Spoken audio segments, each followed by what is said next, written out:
Bonjour à tous chers amis, j'espère que vous avez reçu notre SMS cet été. Nous sommes heureux de vous retrouver le 30, c'est aujourd'hui, pour la reprise d'un de trois jardins. Et oui, on espère que cet été s'est bien passé. En ce qui nous concerne, on n'a pas fait grand-chose. Dans nos jardins, nous nous sommes contentés de contempler, d'apprécier le travail accompli. Et maintenant, on s'y met.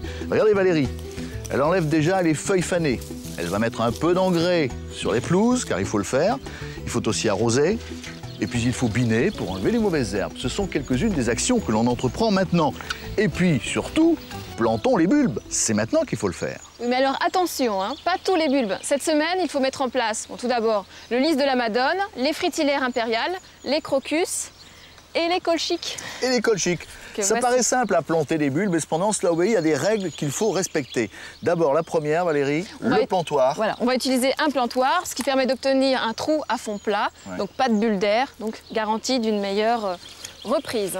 Le trou, vous faites un trou d'une quinzaine de centimètres. Voilà, auquel j'ajoute 2-3 cm de manière à pouvoir ajouter un petit peu de gravier pour obtenir un sol bien drainé. Nous avons choisi le jardin des mélanges ici parce que nous sommes dans les Côtes d'Armor, tout près de Saint-Gilles-des-Bois. Et ce jardin des mélanges, le colchique pousse particulièrement bien.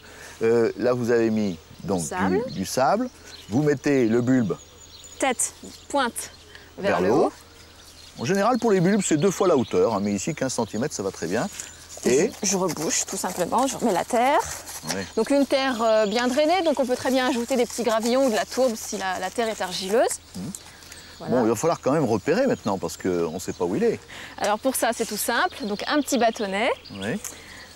Et puis au sommet, on va tout simplement placer une coquille d'escargot ou alors un petit coquillage, un souvenir de vacances. De vacances. Ce sont donc les bulbes d'automne que vous plantez et que vous allez mettre en terre dès maintenant. Merci Valérie, au revoir à tous. Au revoir.